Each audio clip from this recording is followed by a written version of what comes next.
오늘 우리에게 주신 하나님 말씀은 에베소 1장 20절부터 23절까지 말씀입니다. 한 목소리로 읽겠습니다.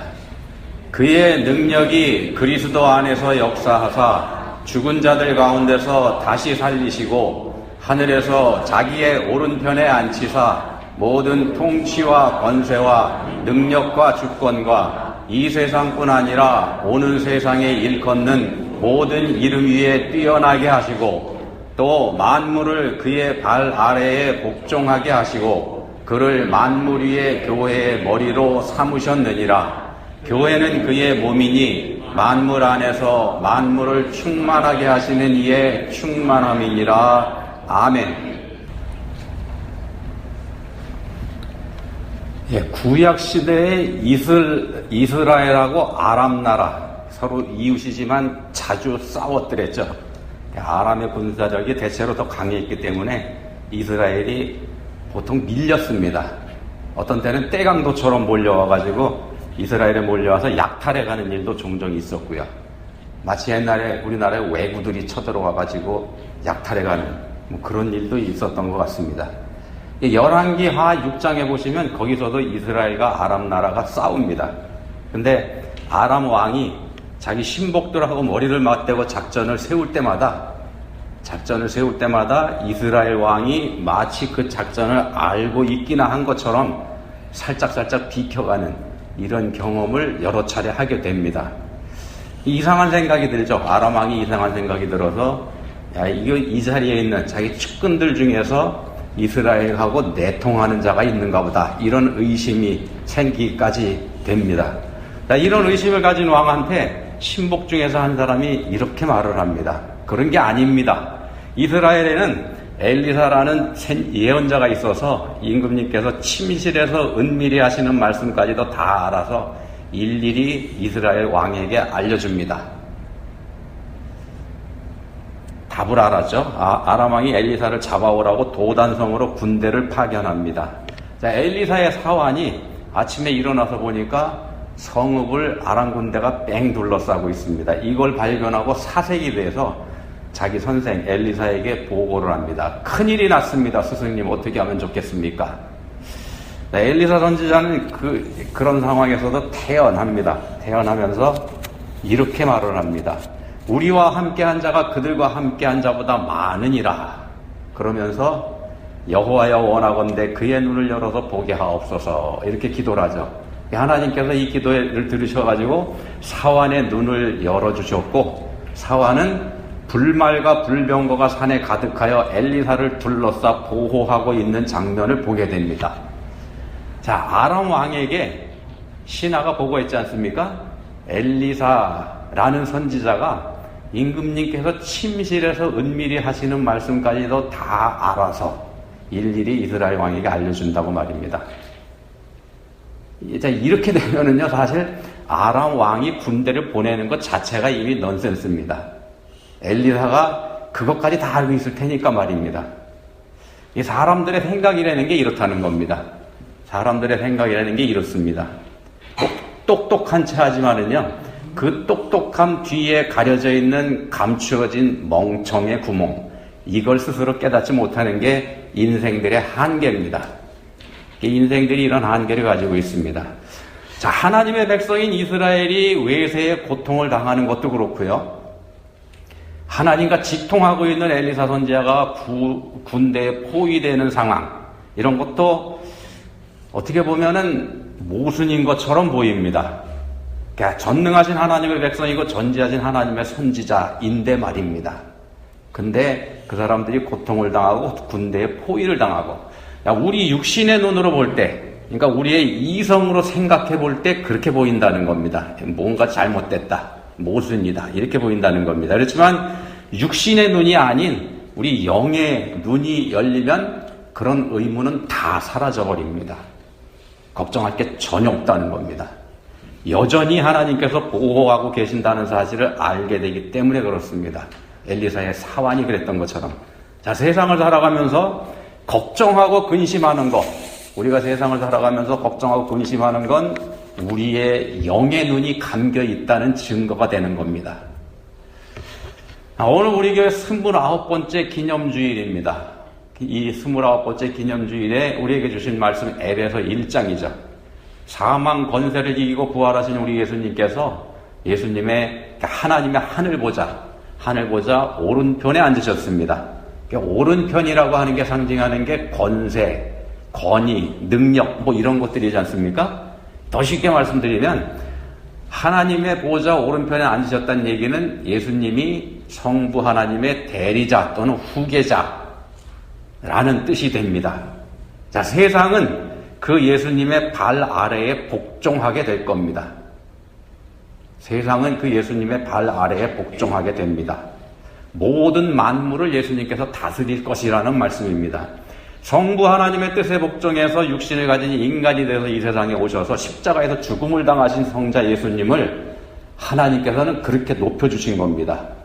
그래서 본문 22절에서 말씀합니다. 또 만물을 그의 발 아래에 복종하게 하시고 그를 만물 위의 교회의 머리로 삼으셨느니라. 만물을 예수님의 발 아래에 복종하게 하시고 그 예수님을 교회의 머리로 삼으셨습니다. 만물을 예수님의 발 아래에 복종하게 하시고 그 예수님은 그 교회의 머리로 삼으셨습니다. 이게 무슨 뜻입니까? 가만히 보면은요, 교회의 머리가 예수님이지 않습니까? 예수님이 교회의 머리이십니다. 그러니까 그분의 몸인 교회, 그분의 몸인 교회가 하나님 우편에 앉아 있다는 말씀이 됩니다. 교회가 하나님 우편에 앉아 있습니다. 만물은, 그러니까 이 세상은요, 예수님의 발 아래에, 교회의 발 밑에 무릎 꿇게 돼 있다는 말씀입니다. 교회가 이렇게 어마어마한 존재라는 말씀을 여기서 하고 있습니다. 몸과 머리 결코 분리될 수 없지 않습니까? 몸과 머리가 분리된다 그러면 둘 다 죽은 거죠. 그렇지만 교회의 머리이신 예수님은 영생하시는 하나님이십니다. 결코 죽을 수 없는 분이죠. 그분의 몸인 교회 역시 그럴 수밖에 없다는 겁니다. 머리가 영생하시니 몸도 당연히 영원히 살아있게 되죠. 그런 예수님이 지금 하늘 보좌에 앉으셨습니다. 그렇다 그러면은 그분의 몸인 교회도 지금 그 자리에 있습니다. 하늘 보좌 하나님 우편에 영적으로 그런 상태라는 말씀입니다. 영적으로 그런 상태입니다.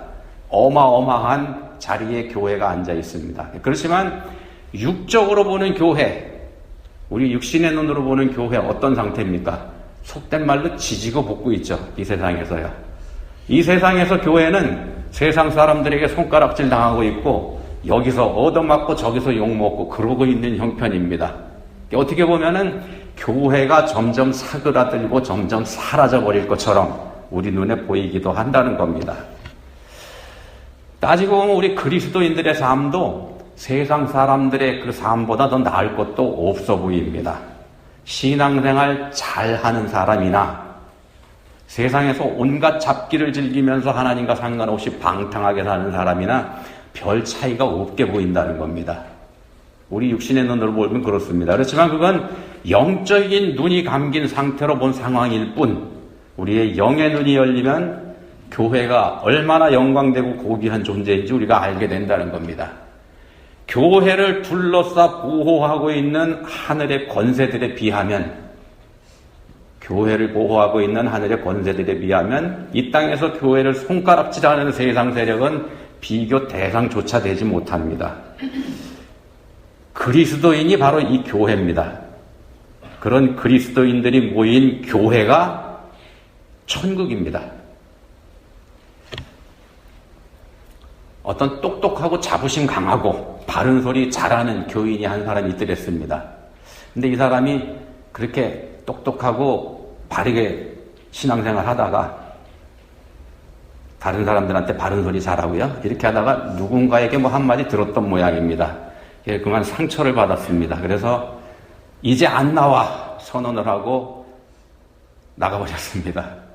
이 사람 주장은 신앙이란 모름지기 하나님과 1대1의 관계니까 내가 굳이 교회에 나와서 부대끼면서 상처를 주고받는 것보다 차라리 경치 좋은 자연에 나가서 나 혼자 조용히 하나님 만나서 하나님 막 묵상하면서 신앙생활 하겠다, 이렇게 하고 나갔습니다.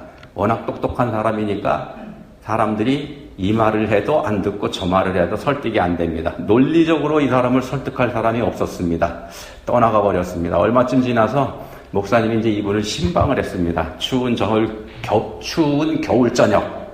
벽난로 앞에 두 사람이 앉아서 서로 안부도 묻고 이런저런 얘기를 합니다. 이분은 그렇게 얘기합니다. 자연을 벗삼아서 혼자 신앙생활 잘하고 있노라고. 사람들하고 부대끼지 않으니까 참 너무너무 좋더라고. 목사님 의도적으로 이 교회에 나오라는 말을 피하면서 한참 다른 얘기만 했습니다. 그러다가 난로 안에서 시뻘겋게 달궈진 석탄을 한 삽 퍼가지고 난로 밖에 꺼내놓습니다. 꺼낼 때는 시뻘겋게 달궈져 있는 석탄이지만 얼마 지나지 않아서 불꽃이 사그라들 수밖에 없죠. 색깔도 변하고 이내 꺼져버렸습니다. 목사님은 아무 말도 안 했습니다만 이 장면을 물끄러미 바라보던 이 사람이 이렇게 말하더랍니다. 목사님, 이번 주에부터 다시 교회에 나가겠습니다. 똑똑한 사람이라고 말씀드렸지 않습니까? 말귀를 금방 알아들은 겁니다. 알아들으셨습니까, 여러분들은? 네, 기독교 신앙은 함께 하는 겁니다. 혼자 신앙생활하는 거 아닙니다. 성경은 혼자서 신앙생활하는 거 권하지 않습니다. 그런 사람 보여주지도 않고요. 우리가 사도행전 잘 읽어보시면요, 사도들이 복음을 전하러 다닐 때 주로 도시를 찾아다녔다는 거 우리가 알 수 있습니다. 교회는 사람들이 모여야 되는 곳이지 않습니까? 그러니까 사람들이 모이는 곳에 교회가 섭니다. 그리고 그 교회에 사람들이 모여드는 게 그게 교회입니다. 그러니까 바울사도의 서신에도 보면은 도시 이름이 서신마다 붙어 있지 않습니까? 에베소, 빌립보, 데살로니가 뭐 이런 식으로요. 전부 다 도시 이름입니다. 도시를 찾아가서 도시에서 복음을 전하고 그곳에 교회를 세우는 게 초대교회, 선교의 특징이었더랬습니다. 교회는 사람이 모이는 도시에 세워졌습니다. 이 의미로 우리가 잊지 말아야 될 것 같습니다. 현대 교회의 원형이고 가장 모범적인 교회로 꼽히는 초대교회. 초대교회는 모이는 교회였더랬습니다. 혼자서 신앙생활하는 사람 초대교회 없었습니다. 비록 아나니아와 삽비라처럼 문제가 터지는 그런 경우가 있을지라도 모이는 걸 피하지는 않았다는 겁니다. 하나님도 에덴 동산의 최초의 인류 둘이 함께 지내게 하셨지 않습니까? 하나님이 원하시는 건 혼자 하는 게 아니고 함께 하는 겁니다. 설령 지지고 볶는 한이 있더라도. 자, 교회는 한 몸입니다. 교회는 머리 대신 예수님의 몸입니다. 교회를 구성하는 우리 그리스도인 한 사람 한 사람은 그 몸을 이루는 각각의 지체가 됩니다. 우리가 각각의 지체입니다. 그러다 보니까 서로 역할이 다르죠. 역할이 다르고 그러다 보니까 우리 각자가 가진 성격과 생각도 서로 다를 수밖에 없습니다. 그래야 각각의 역할을 감당할 테니까는요. 자, 잘 드러나 보이는 지체도 물론 있겠습니다만 드러나 보이지 않는 지체도 있죠. 예, 잘 드러나지 않는 발이 온몸을 지탱하는 기둥 역할을 하는 것처럼 교회 안에는 드러나진 않아도 기둥 같은 분들도 있게 마련입니다. 그러니까 매주일 이렇게 나와서 예배 참석하는 분들, 이런 분들이 바로 교회의 기둥입니다. 드러나진 않지만 없어서는 안 되는 지체들이라는 겁니다. 여러분들 한 분 한 분이 그렇습니다. 물론 우리 중에는 말로만 일하는 사람도 있습니다. 몸은 안 하면서 있고 말로만 하는 사람. 또 너무 신중해서 아무것도 하지 않는 사람도 물론 있고요. 또 상처받고서 아파하는 사람도 물론 있는가 하면 어떤 사람은요, 다른 사람한테 상처 주는 일을 전문적으로 하는 사람들도 있기도 합니다. 근데 이 모든 사람들이 다 합하여 한 몸을 이루는 겁니다. 우리 생각에는요, 상처 주는 전문가, 다른 사람에게 상처만 주는 사람은 교회 입장에서 봤을 때 많고 쓸데없는 암적인 존재일 것 같습니다만 하나님 편에서는 그렇지 않다는 겁니다. 하나님 편에서는 아닙니다. 그런 분들이 있기 때문에 우리의 신앙생활이 더 견고해지는 겁니다. 그래서 보시면은요, 어느 교회나 그런 사람 다 있습니다. 없는 교회 없습니다. 교회 안에 천사들만 있다 그러면 어떻게 될까요? 천사들만 모인 교회. 우리 같은 사람들은 교회에 나올 수가 없겠죠. 왜냐하면은요, 천사들만 있는 교회에 나 같은 죄인이 끼어들면 어떻게 됩니까? 교회가 망가집니다. 교회가 망가지고 교회가 망하게 될 겁니다. 나 때문에. 나는 천사가 아니니까 말입니다. 자, 그렇게 되면은 교회를 망가뜨리고 망하게 한 나를 하나님께서 그럼 어떻게 하실까? 가만히 내버려 두실까요? 자, 그렇지만 하나님은요, 우리 각자에게 주신 재능과 특성을 다 사용하시는 분입니다. 우리 각자에게 각각 다른 재능과 특성을 주셨는데 다 사용하시기 위해서 그렇게 주신 겁니다. 심지어 우리가 지은 죄까지도 다 들어서 사용하시는 분이 하나님이십니다. 이 모든 걸 다 합하여 선을 이루시는 분이 하나님이십니다. 교회에 여러 종류의 사람이 모이는 이유는요, 그 사람들이 다 필요하기 때문입니다. 하나님께. 교회의 머리이신 예수님께 다 한 사람 한 사람이 다 필요합니다. 그 모든 사람들이 다 합하여야 온전한 몸이 되기 때문에 그렇습니다. 바울 사도가 전도할 때요, 바울 사도는 대단한 분이죠. 그래서 가는 곳마다 교회가 세워집니다. 바울 사도가 그냥 달랑 며칠만 들렸다 간 지역이라고 할지라도 예외 없이 거기에 교회가 섭니다. 왜 그렇습니까? 바울 사도가 능력이 있기보다는 이제 성령께서 역사하셨기 때문이죠. 근데 그런 바울 사도임에도 불구하고 바울 사도도 실패를 경험하게 합니다. 유일하게 실패한 지역이 하나 있는데 어디냐면 아덴입니다. 아덴. 그리스 아테네. 그리스 아테네 헬라 철학의 본산이지 않습니까? 바울 사도가 누굽니까? 신학자입니다. 신학자이면서 헬라 철학의 정통한 철학자이기도 하죠. 신학자이자 철학자라고도 할 수 있는 지식인 바울이 그 아덴, 헬라 철학의 본산인 아테네를 찾았을 때 얼마나 기대가 크고 얼마나 흥분이 됐겠습니까? 평생에 한 번이라도 가보고 싶었던 데였을 거고요. 그런 곳에 소크라테스가 활동했고 플라톤이 걸었던 그 길을 나도 한번 걸어보자. 이런 흥분이 없었겠습니까? 자, 기대에 부풀었던 바울이 그 아덴을 둘러보다가 알지 못하는 신에게라고 생긴 단을 발견하게 됩니다. 그리고 그것에 착안해서, 그 단에 착안해서 헬라에서 행색계나 하는 철학자들이 모인 아레오바고에서 바로 그들이 알지 못하는 신, 그들이 알지 못하는 신, 그 신을 소개합니다. 철학자로서 철학자들에게 철학적인 방법으로 하나님을 소개한 겁니다. 이 정도 되면 상식적으로 큰 성공을 거두어야 맞지만 여기서 바울 사도가 처참한 실패를 경험하게 됩니다. 그때까지 겪어보지 못했던 참담한 실패를 바울 사도가 여기서 경험을 하게 됩니다. 이 실패가 얼마나 충격이 컸던지요, 다음에 또 보자고 철학자들이 얘기했는데 곧장 도망쳐버립니다. 뒤도 안 돌아보고. 그리고 간 것이 어디입니까? 쫓기듯이 흘러들어간 곳이 고린도죠. 그 고린도에서의 자신의 상태를 나중에 바울이 이렇게 고백을 합니다. 나는 약하였고 두려워하였고 무척 떨었습니다.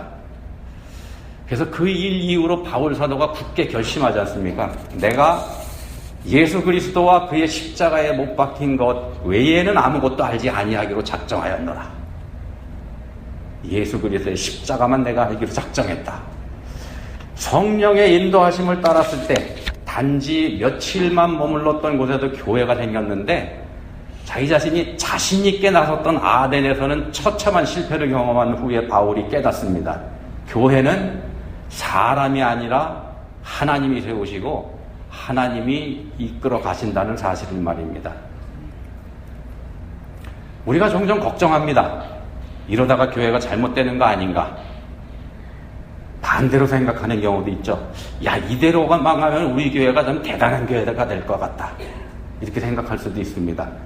둘 다 착각입니다. 교회의 주인 하나님이십니다. 교회의 머리는 예수 그리스도이십니다. 머리가 예수님이라는 말은요, 교회는 예수님 뜻대로 된다는 말씀입니다. 머리가 생각하는 대로 교회가 되게 돼 있습니다. 우리가 걱정한다고 해서 교회가 망하는 거 아니라는 겁니다. 또 우리가 자랑한다고 해서 교회가 잘 되는 것도 아니고요. 그런 거 아닙니다. 우리도 보지 않습니까? 세계적으로 유명한 어떤 목사님, 그 스타 목사님 때문에 어마어마하게 성장했던 교회가 불과 몇 년 사이에 문을 닫아버린 거 우리 보지 않습니까? 왜 그렇게 됩니까? 사람이 나섰기 때문입니다. 사람들이 더 잘해보려고 했을 때 그분들은 자신이 있었더랬습니다. 왜냐하면 그때까지 너무너무 잘 됐기 때문에. 그렇지만 그렇게 사람들이 주도권을 쥐고 나간 교회, 그런 교회에서 하나님은 일하시지 않습니다. 사람들이 주도권을 쥐면 하나님은 떠나십니다. 교회가 잘 된다 또는 안 된다, 이건 사람들 생각일 뿐이고요. 교회는 하나님이 책임지십니다. 교회는 하나님이 책임지십니다. 하나님께서 세우시기도 하고 하나님께서 문을 닫게도 하시고 하나님께서 다 알아서 하신다는 말씀입니다. 그게 교회입니다. 그럼 교인된 우리는 뭐 할까? 교회 안에서. 교인된 우리는 교회 안에서 해야 되는 일은요, 누리는 겁니다. 누리는 거. 교회의 머리 대신 예수님과 함께 하면서 교제하는 거. 예수님과 교제하는 거. 그게 교인들이 교회에서 할 일입니다. 더 쉽게 말씀드리면은요, 교회에 붙어 있는 겁니다. 교회에 붙어 있는 거. 서로 상처를 주고받으면서 지지고 볶는 한이 있다고 할지라도 붙어 있는 거. 그게 교인이 할 일입니다. 자, 몸에 지체된 우리가 몸에서 떨어져 나가지만 않으면 살 수 있기 때문에 그렇습니다. 떨어져 나가면 죽습니다. 그게 예수님과 함께 하는 거고, 그게 예수님과 교제하는 겁니다. 교회에 붙어 있는 거. 육신의 눈을 감는 거이기도 합니다. 우리 세상을 향한 육신의 눈을 감는 거. 세상적인 기준으로 교회를 평가하지 않는 거. 내가 섬기는 교회가 병이 든 거 같다고 했을 때, 만약에 병이 든 것 같을지라도 그게 내 몸이라는 사실을 인정하고 거기에 끝까지 붙어 있는 것. 그리고 맡겨드리는 겁니다. 병든 육신은 누구한테 맡깁니까? 의사한테 맡깁니다. 교회는 영적인 몸이지 않습니까? 그럼 누가 고쳐야 됩니까? 영의 치료자이신 성령이시죠. 사람이 고칠 수 없습니다. 병든 교회 사람이 못 고칩니다. 교회가 병든다면 그래서 사람이 할 일은 기도입니다. 기도가 답입니다. 성령께서 기도를 들으실 겁니다. 성령께서 기도를 들으시면 그 안에 있는 나도 함께 치료를 받습니다. 앞에서 엘리사 선지자를 잡으러 온 아람 군대 말씀을 드렸습니다. 아람 왕이 엘리사를 잡겠다고 군대를 보냈죠. 이게 어떻게 됐습니까? 그때 일이? 아람 군대가 오히려 도간에 든 쥐가 돼버리죠. 영의 눈이 감긴 아람 군대가 엘리사 선지자에게 이끌려서 이스라엘의 수도인 사마리아 성으로 자기 발로 걸어 들어갑니다. 자, 원수 아람의 군대가 몽땅 이스라엘의 소나기 안에 들어온 겁니다. 이스라엘에게는 원수 군대를 전부 다 몰살시켜버릴 둘도 없는 기회를 잡은 거고, 이런 상황이 벌어지죠. 여기서 어떻게 해야 될까요? 이스라엘 왕이 엘리사 선지자에게 묻습니다. 다 쳐 죽여야죠. 세상 방식은 당연히 다 쳐 죽이는 거입니다만, 엘리사 선지자는 이렇게 말합니다. 차라리 음식과 물을 주어서 먹고 마시게 한 다음 돌려보내십시오. 교회는요, 세상하고 다른 데입니다. 세상의 방식은 상식과 이성을 따라가고 시류에 편승해서 이익을 생각하게 됩니다만, 그게 세상입니다만, 교회는 그렇지 않습니다. 하나님입니다. 먼저 하나님 뜻을 생각하는 거. 먼저 하나님 뜻을 물어야 되는 겁니다. 하나님 말씀을 들어야 되고, 그리고 하나님께서 일하실 때까지 기다려야 됩니다. 우리가 나서서 할 일 하나밖에 없습니다. 사랑으로 하나 되는 것, 서로 사랑하는 것, 이것만이 우리가 할 일입니다. 기도하시겠습니다. 하나님 아버지, 저희 살아섰다 한인교회를 오늘까지 29년 동안 이끌어 주셨습니다. 주님의 인도하심으로 저희가 여기까지 왔습니다. 저희에게 과분하도록 널찍하고 아름다운 예배당도 주셨습니다. 저희가 지금 평안합니다. 평안하게 이렇게 하나님 앞에 섬기며 사랑하고 예배드리고 있습니다. 그저 감사드릴 것밖에 없음을 저희가 고백드립니다. 근데 이 모든 것이 저희가 교만해질 모든 조건이 갖추어진 것이라는 것, 저희가 잊지 않게 해주시기 원합니다. 저희가 머리 대신 우리 예수님 무시하는 일 절대로 생기지 않도록 저희에게 은혜 주시기 원합니다. 예수님 이름으로 기도합니다. 아멘.